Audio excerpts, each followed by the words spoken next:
Hello and welcome to the Black Dot Podcast. I'm your host Michelle. How you doing? Oof, stuff with my own little thing here. I don't know really what's going on. I hope it's working. I really do, but it probably isn't.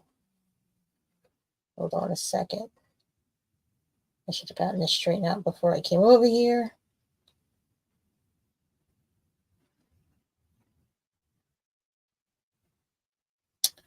Anyhow, I got caught up on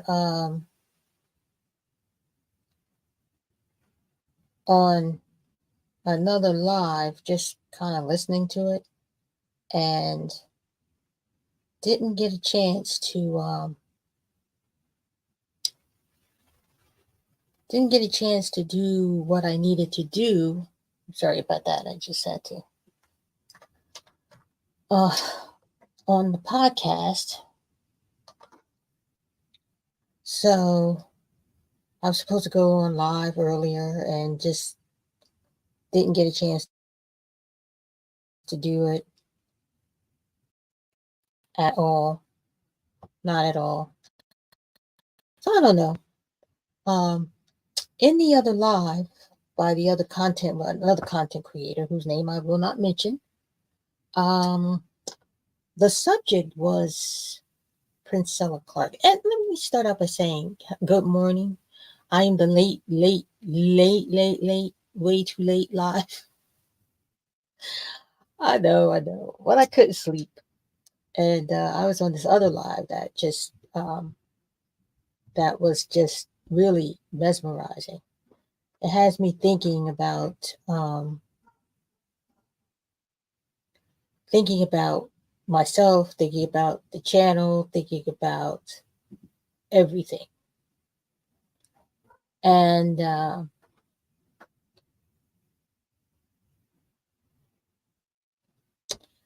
don't know. It's like, I thought maybe I wanted to talk about misogyny, but we all know misogyny exists.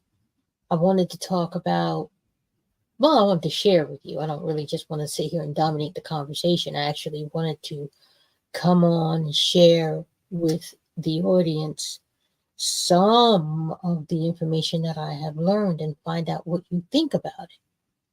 Because basically that's what this channel has been, is me sharing information, not exactly talking. Oh, I have spoken on my channel. I've spoken more often than people think I do, but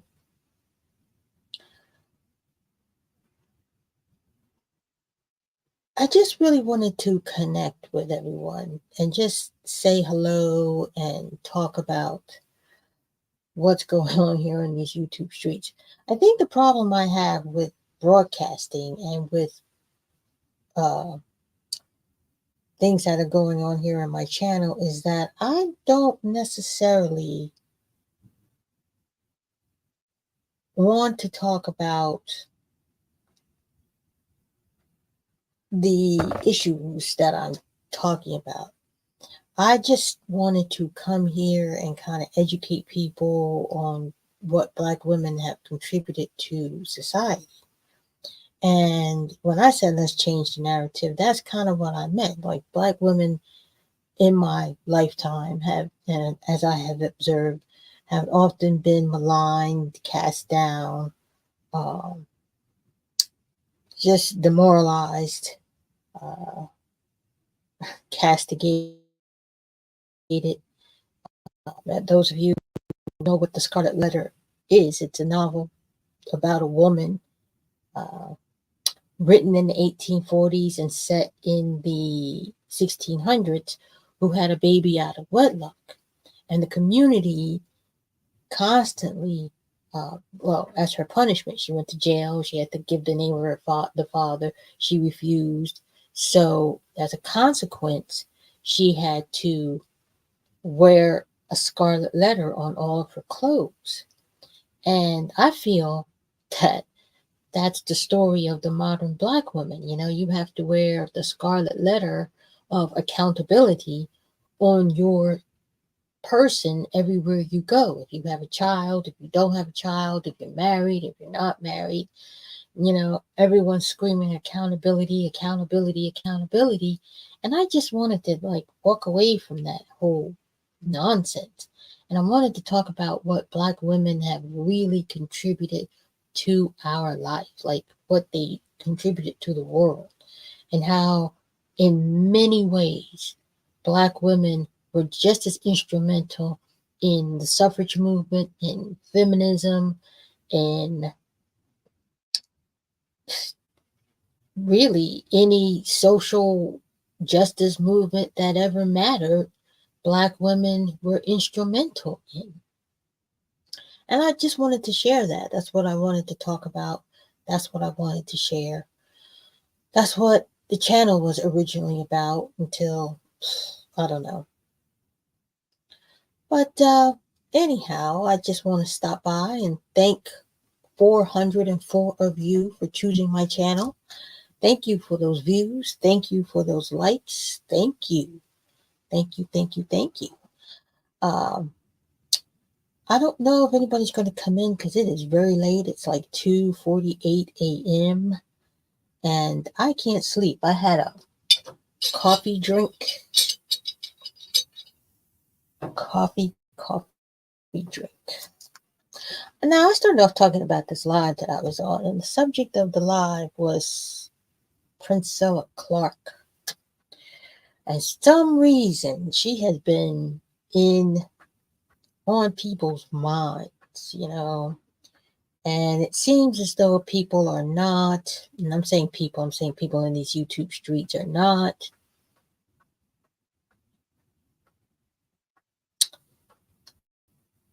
they're not how should I say this? They're not really buying her what she's selling.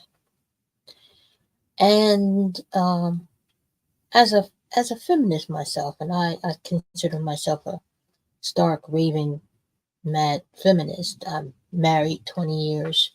I have 2 kids. And I believe in women's equality. I believe in feminism. I believe in women to be treated equally. I believe in all of these things. So, you know, on the surface, she sounds very, very good. But, you know, digging deeper, I find that she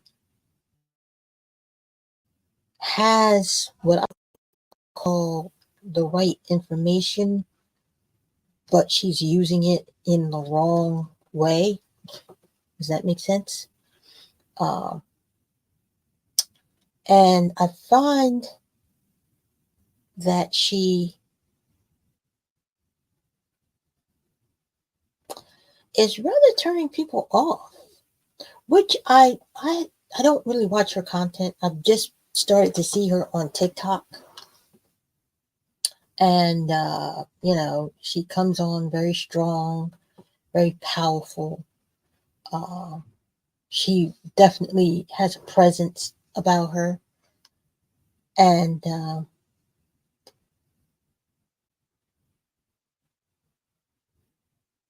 I don't want to say. I mean, like I see what everyone is seeing.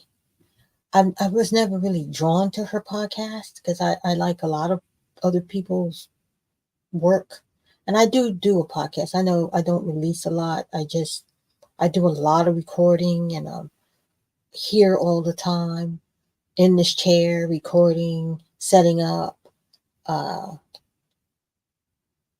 and a lot of those videos don't get released because they just don't.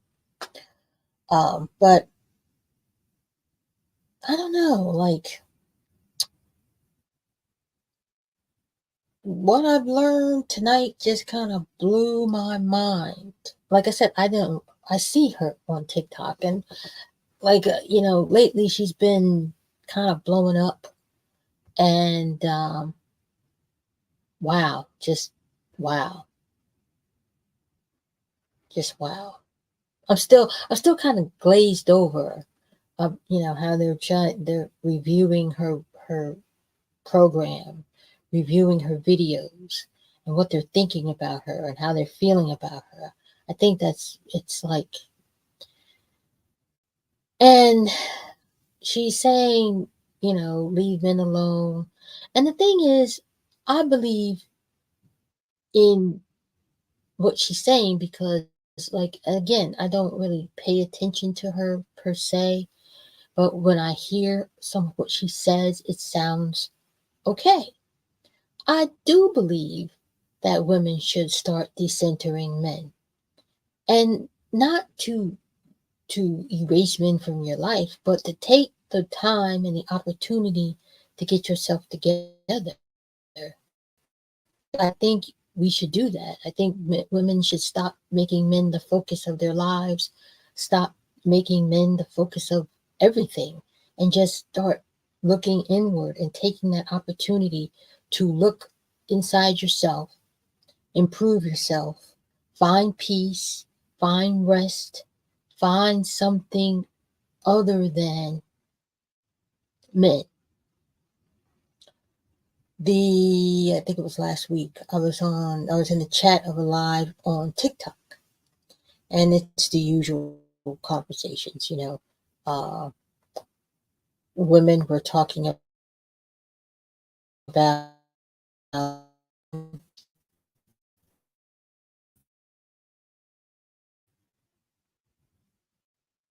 it's the sound, just like that. The conversation changed. Am I even being heard? Can you hear me?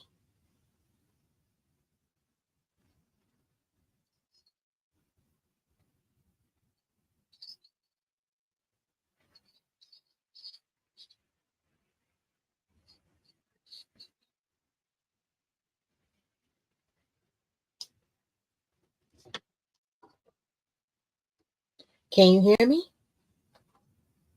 Can you hear me? I'm sitting here talking, and I don't think anybody can hear me.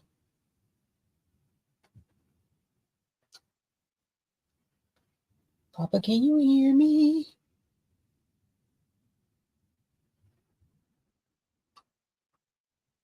Can you hear me?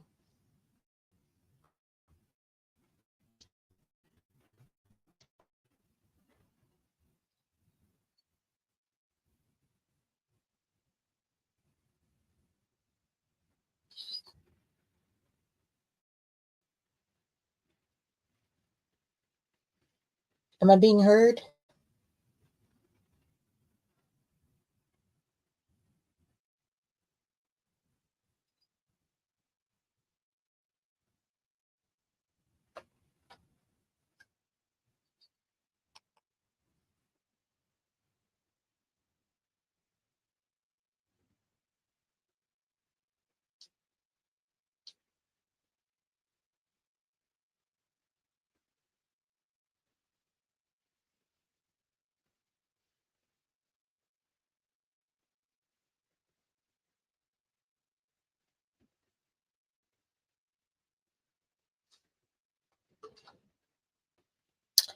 I'll be right back. I don't know what's going on.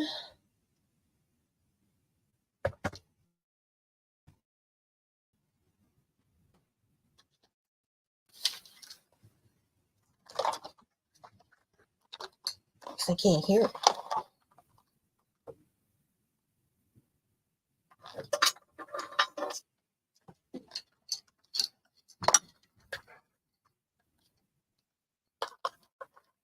Can you hear me?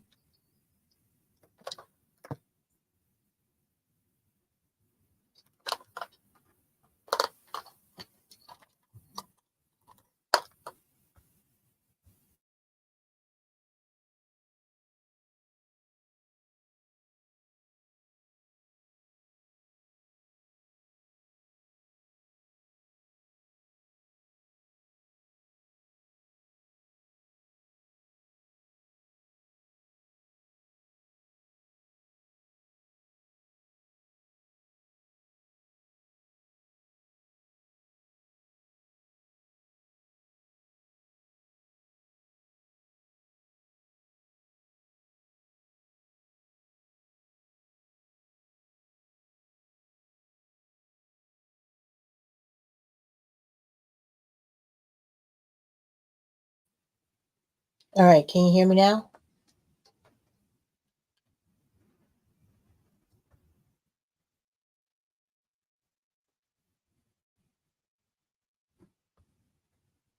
Can you hear me now?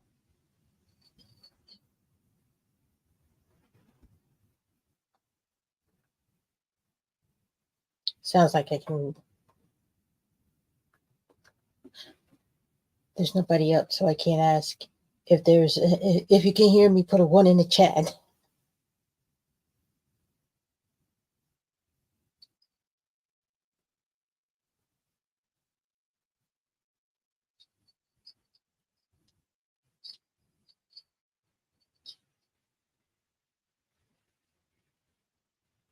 Oh, you know what?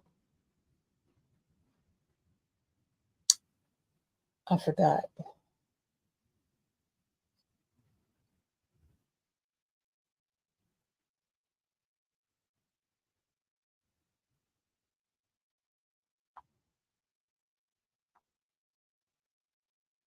Okay. Oh, you know what? I forgot.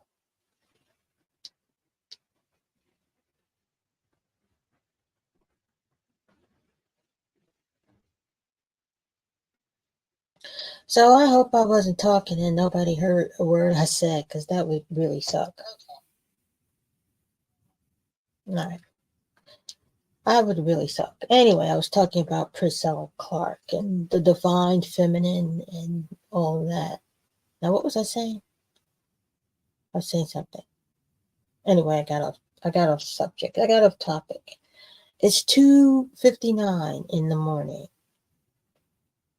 and I'm sitting up here because I just got off that live. I wasn't like in the live or in the box or anything, but I was in the chat. And this is like maybe the third live regarding her, which is kind of weird when you think about it. Very weird. Okay, all right, I can be heard. But wow. And again, I'm not even a person who was like paying attention to her. Um, I just, I, I don't think she's a person that I would be necessarily drawn to. Um, it's just wow, you know. And then uh, I was reading earlier today that Kiki Palmer's baby daddy wants full custody and child support.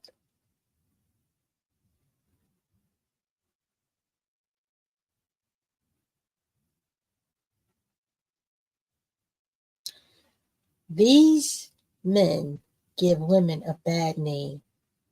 They really do. They give women a bad name. They give men a bad name. They're behaving like women. They give men a bad name. Because see, now you can't take them seriously. You can't take them seriously because now if you have money as a woman and you want to date a man who's less than you, which you probably shouldn't do, this is a good argument why you shouldn't do it. Um, they're gold diggers now. He wants to be taken care of now. He wants his piece of the pie. He feels as her baby daddy that he is entitled to, to live my have money to take care of her, even though um, she's the mom, the and right now she is the primary caregiver. And I don't know if he's going to win this. I don't think he is. I don't see this as being a win for him. And I tell you why. It's because women work and they take care of their children. And Kiki Palmer is more affluent than most, and she is going to um, Definitely, she has the means to take care of her children, her child. She has the means to make sure her child is in a good, in a good space, and she doesn't need. Let me back that up. She's not going to abandon her child to whatever. She's going to take care of her child. She has the means to do it. And many women work. Lots of women work. And her working in the industry as an actress, a well regarded actress, a talented actress and singer and dancer, he's going to have to come up with more than he doesn't like the way she dresses and she's not appropriate for the kid.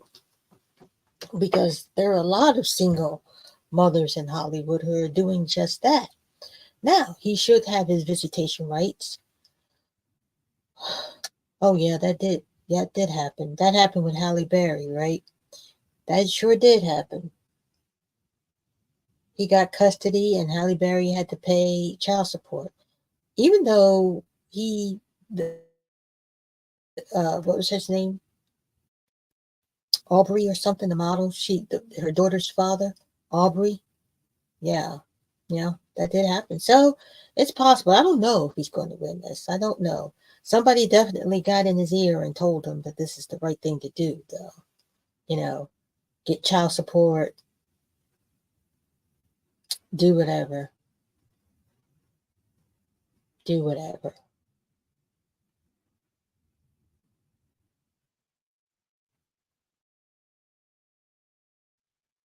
It's kind of crazy when you think about it. Let's see if we can find that article. Oh, what did I do?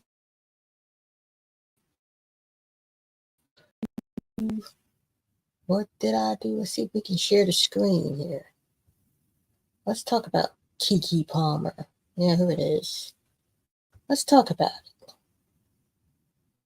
Let's talk about dear old Keke Palmer. Nice, light subject like that. Do you think he deserves to have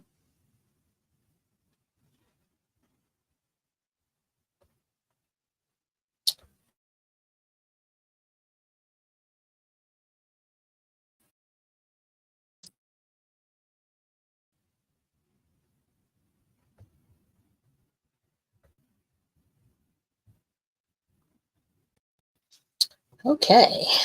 Well, it says here the relationship. Ooh, Keke Palmer's baby father shifts focus to co-parenting after reportedly moving on from relationship. And he's moving on already.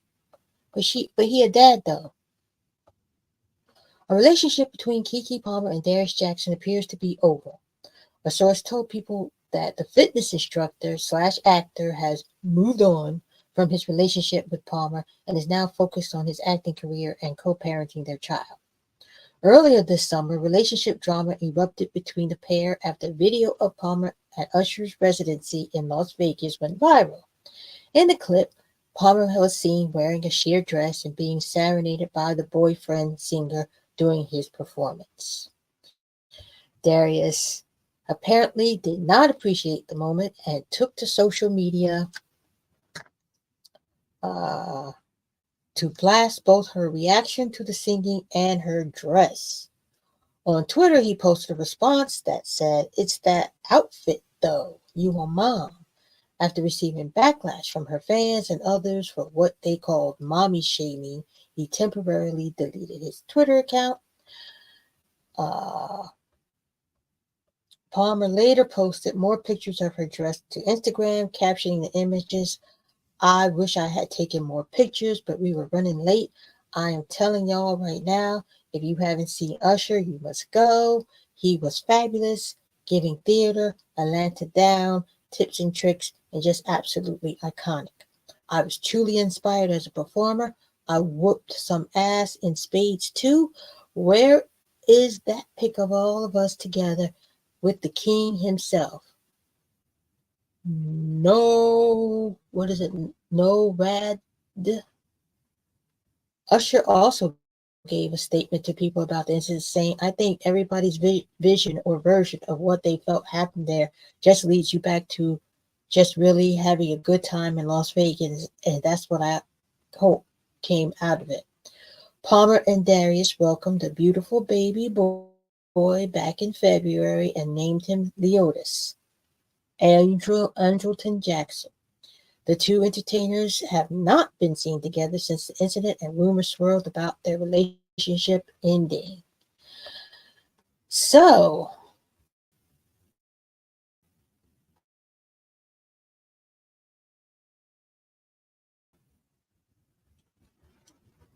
do you think that him embarrassing her was a good thing? That's the one where I thought he was going to go for the bag. I could have sworn I saw something where he said he was going for the bag. Where's that tag? He was going for full custody. He was going for child support. Where is that? Because that should be up here. That really should be up here. I'm getting tired now. It is 3:08. And I still have my coffee drink. I'm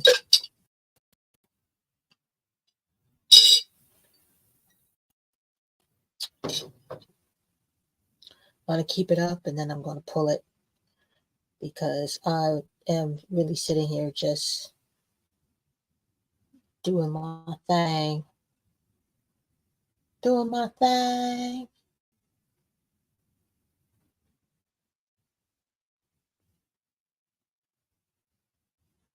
Oh, did you hear about this?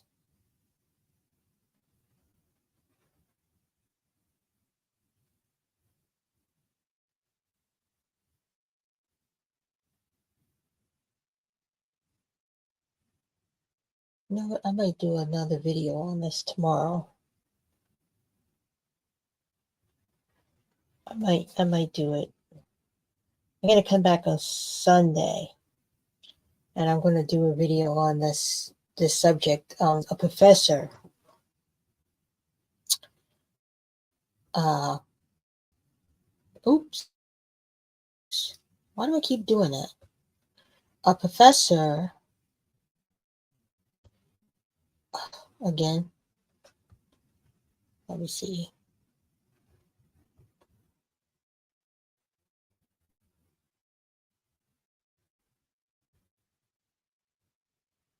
I'll stand up here. I just got rid of it. Oh no, here it is. This is some stuff right here. I'm surprised it is quiet, that no one's talking about it, because the repercussions of what's happened here is outstanding. It's really outstanding. It says here,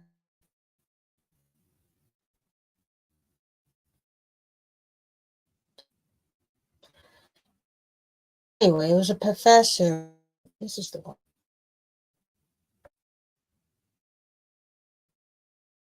That one. Professor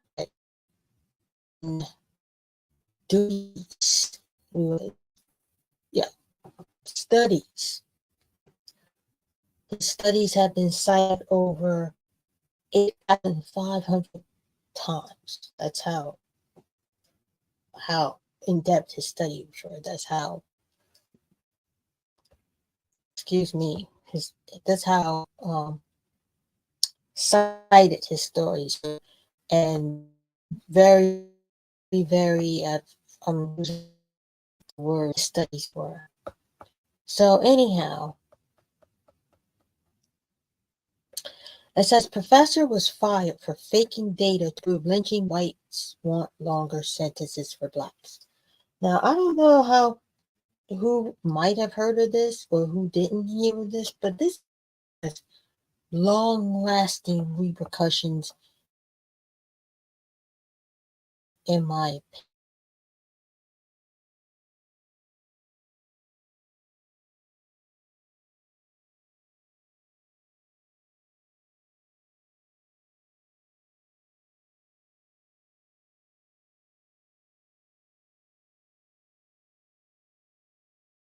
opinion. And let me the University Police and American Society. Now he's a job dream limits in his academic fire of data, including years used in an explosive study which claimed the legacy of lynchings made whites perceive blacks as criminals and that the problem was worse among conservatives were found to be in question. College authorities said he was being fired for incompetence and false results. Among the things he to retract were claims that whites wanted longer sentences. This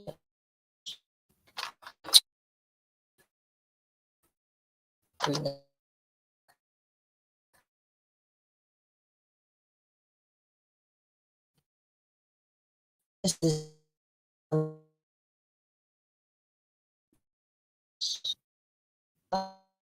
and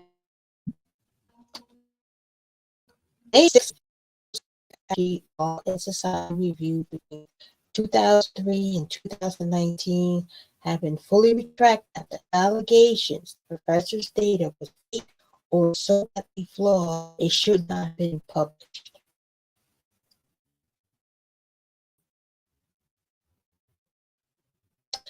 And you start to think, like, affirmative action has been struck down.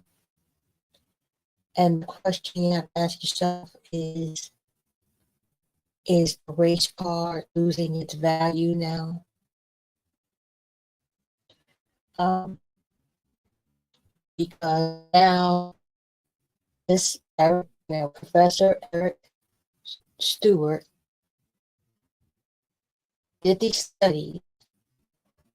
Now, study are like the results of his studies about this. The professor's termination came for graduate.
for no apparent reason. It just went blank.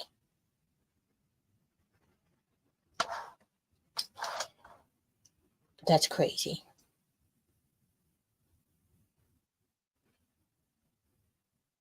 You know what I'm going to do? I'm going to end this. I'm going to private it, and then I'm going to come back and try it again. But I'm going to do it earlier. So if anybody was here, thank you for stopping by. And I'm going to call it early morning, and I'm going to go get some sleep. And I will see you next. Oh, somebody came in. Who's here? So before StreamYard went out, I was talking about a professor, Eric Stewart, who um, did research on race in the United States of America. And from 2003 to 2000 and to present, his research, he's a scholar, he's a top criminologist, everything. His studies have now been debunked.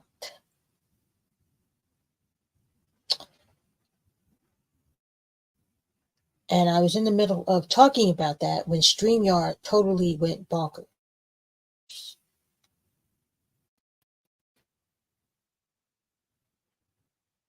Bonkers. Just dropped it altogether.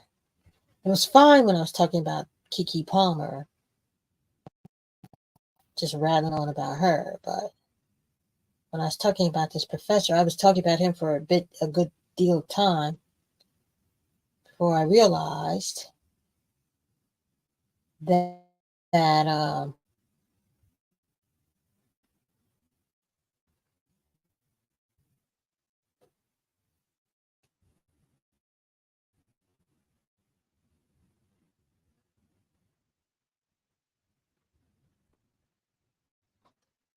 okay, so it talks about how he graduated from Florida State University.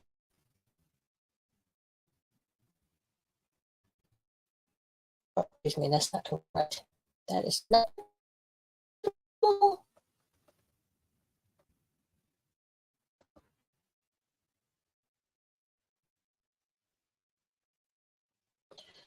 Okay, so before being exposed, allegedly falsifying data, Eric Stewart from Florida State University's academic honor policy,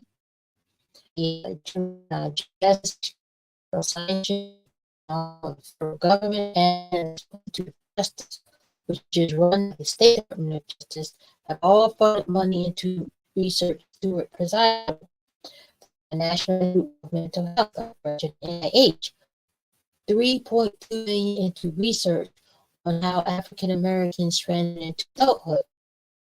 Stewart presided over that initiative as co-principal investigator from 2007 to 2012. Meanwhile, reportedly raised an annual salary at FSU Public University, and while there, he served on the school's diversity promotion tenure committees, giving him a say over who got ahead on campus. Analysis of the State University found at least 6 studies by students suspicious. He even passed judgment on students accused of cheating and academic dishonesty themselves as a member of SU's academic honor policy steering committee.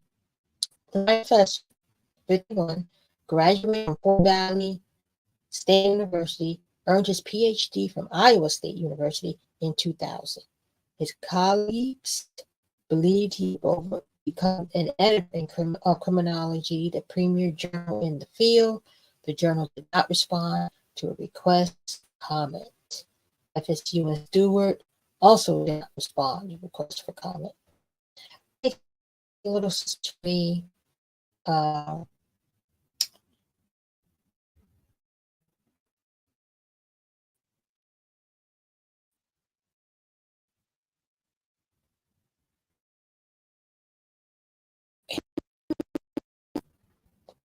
not even from the Raptors. I mean, this is how I would react if my reputation was on the line. I would be screaming from the Raptors, especially in the maybe he's suing, he doesn't say. Don't know what's going on behind closed doors. You know, you just don't know. But if what this report is saying is true, this has ramifications. This story has ramifications. Damage has already been done because many people believed these studies. They believed what he said. They believed what he reported. They believed it. And if they believe this, you've already planted the seed in people's mind. And imagine being cited 8,500 times other people's research. That's saying a lot about you, like the entire lot about you and about your academic.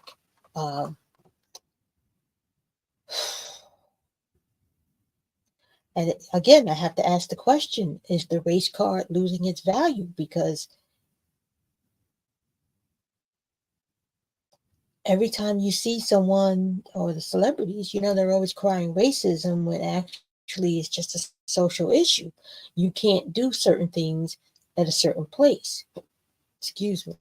Like, now I did read the story, and I'm not going to pull it up right now because I'm getting, but Tyrese Gibson, like, from what I read in the story and from what I recall, he was behaving in a suspicious manner as far as I was concerned. And of course the cashier is going to be suspicious. Like, Tyrese Gibson is in the store, walks out, and, considering that there's a lot of fraud going on in the world and a lot of suspicious activity, you behaved in a suspicious manner. I don't think the cashier was being racist to you. I don't know how you gauge racism, but I know that the seeds are often planted in our minds that if we are not being, or if we as Black people are not being treated right, then the go-to somewhere along the line must be racist, when really it's not racist. It's just not racist. It's not racist at all. It's just that you can't simply do things. But we've all got it in our head that, the white people are against us. And maybe they are, but maybe they just don't care about what you do. Maybe they don't care about where you go, what you do. Not everything is racism. And now we have it in our heads that, white folks they want us to go to jail more often than not, or whatever. I'm talking nonsense at 3:32 in the morning. But I want to give this story a little more, because it deserves more investigation, and certainly more review, and definitely more discussion from people like you in the audience. Because if what they're saying is true, that all of these years, these reports on racism are fake,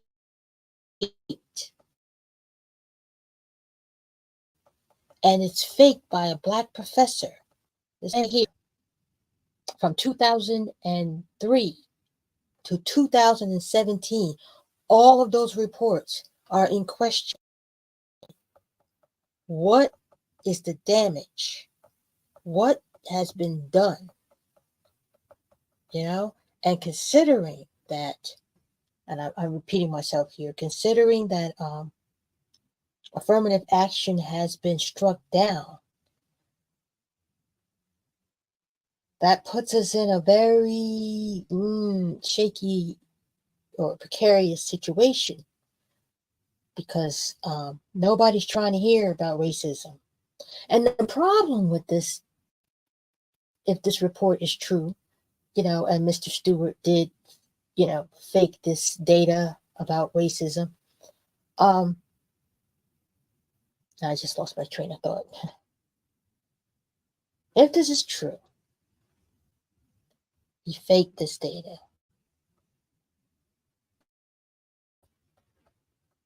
Think of, I just lost my train of thought. I don't know how I did that. I was on it and then I wasn't. And then I wasn't.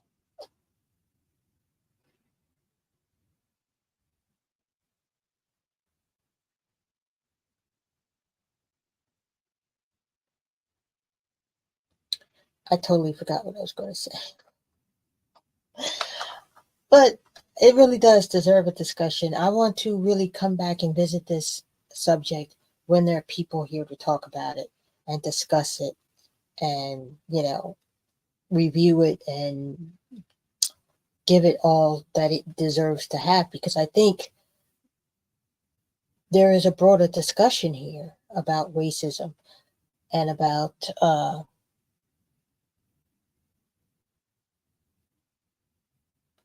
not StreamYard acting crazy again. Not StreamYard acting crazy again. Please stop acting crazy, StreamYard.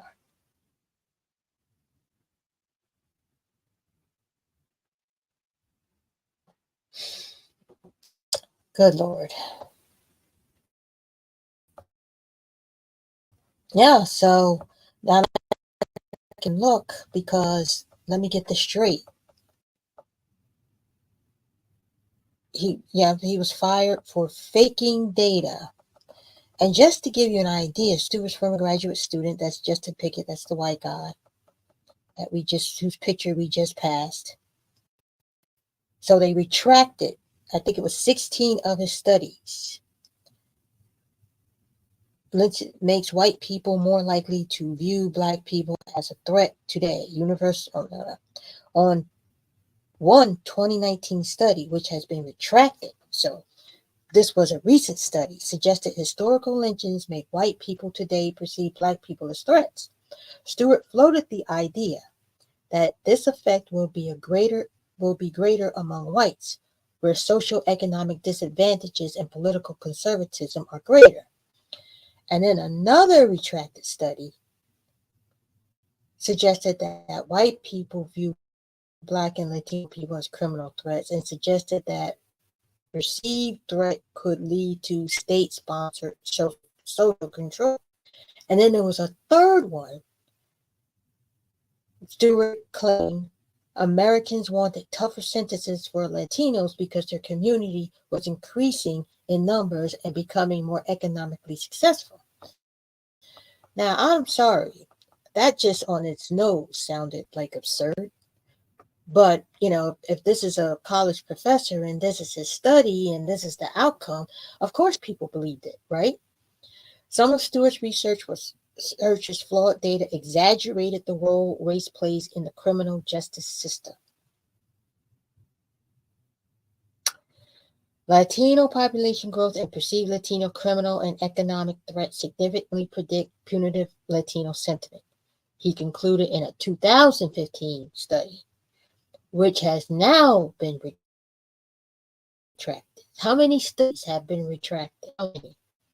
Stewart's research also delved into the relationship between incarceration and divorce, street violence, the impact of tough neighborhoods on adolescents, whether street gardens reduce crime, and how race impacts student discipline in schools. But the disgraced professor was able to rise to prominence as an influencer in his field despite his studies as early as 2003 now being retracted. So how, like I was saying, and I'm repeating myself because I'm on a little bit of a loop, the damage, if this is true, if they looked at his research and found that the research was flawed and that he tampered with it, and that,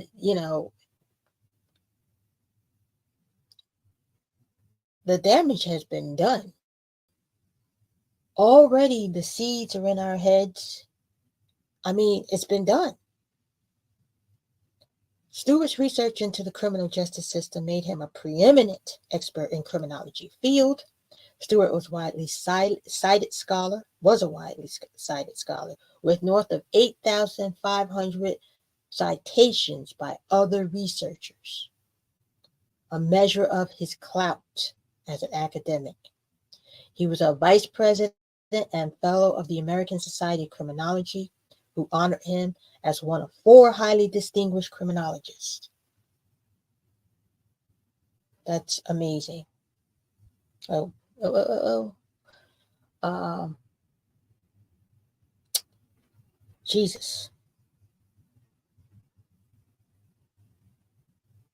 In 2017, he was also a W.E.B. Du Bois Fellow at the National Institute of Justice.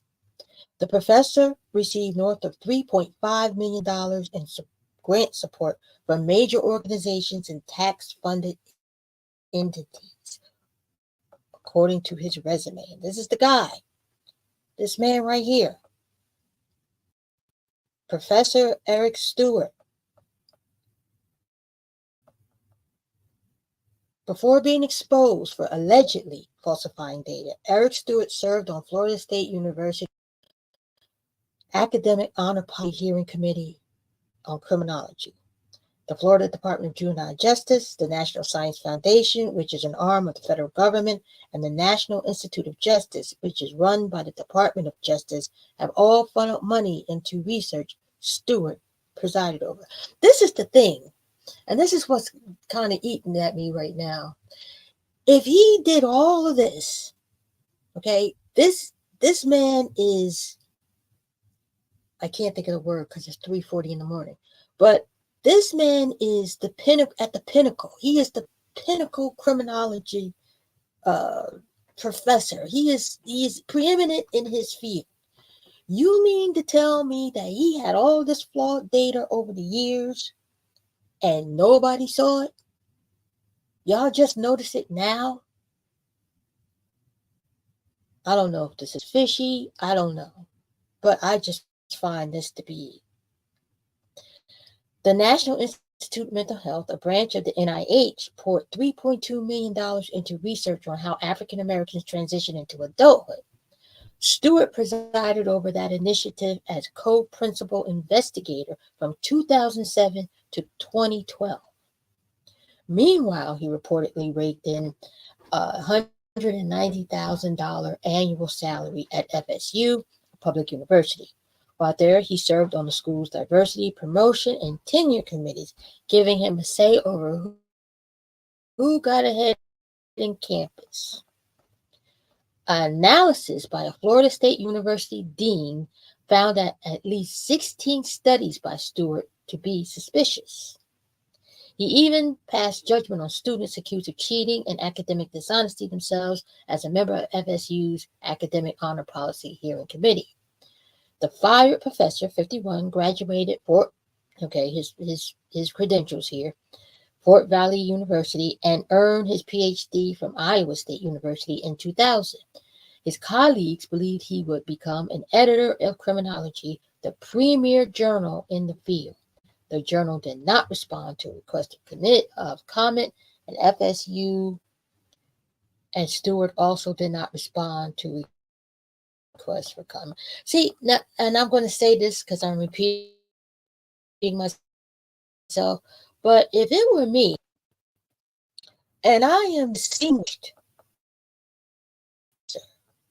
who's been cited 8,500 times by, and then along, who was my assistant, this guy right here, Justin Pickett, says, I don't think he's been doing the right thing.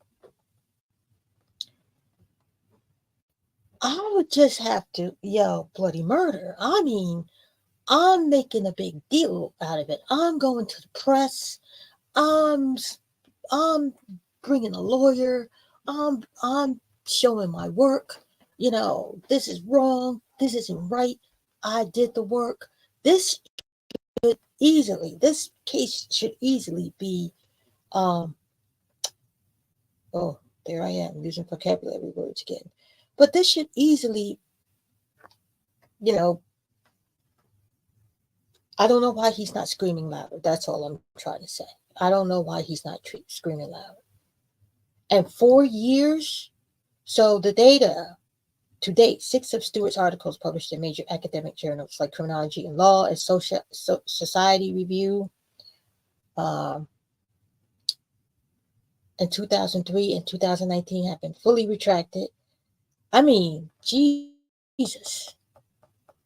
Jesus. This is a lot. This is a lot.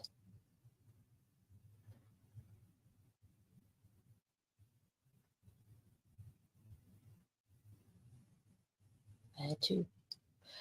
Anyhow, I just don't know what to say. I don't even know how to say. I can't really in a fog.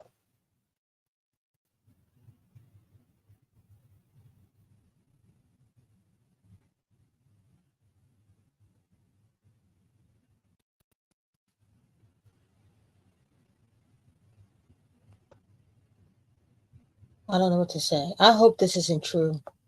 I hope he's yelling from the sky top that he's innocent. I don't know why he's not. I just don't understand why he's not. But if the damage has been done, you know what I want to do? Wait. I want to see what the comments say. What do the people say? Because I'm interested in this. Let's view the comments, shall we?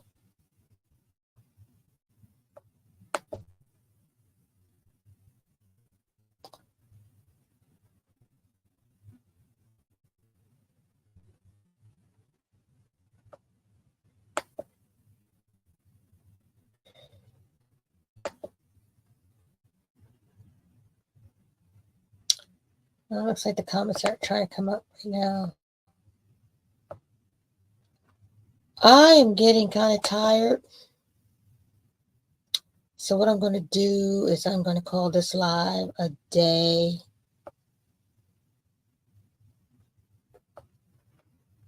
I'm going to call it a day.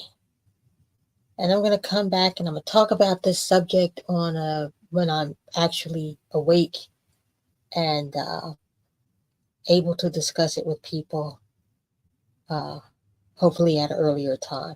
I'm not going to maybe release this. If anybody's seen it and you were here, welcome. I won't leave this up for very long. I don't think I'll leave it up, but anybody who stopped by, thank you. I'm sorry I didn't acknowledge you. I've been here for an hour already, just talking. Well, I want to get used to it because this is what I'm probably going to be doing, and it's probably going to be on a night. So I'm going to put more of a effort into it. But right now, I'm going to call it a night because I'm calling it a morning because I'm tired and I'm rambling and I'm going to try to get on here and do it again tomorrow. So I'm probably not going to release this right now. So until next time, we'll come back. We'll do it again. And sayonara.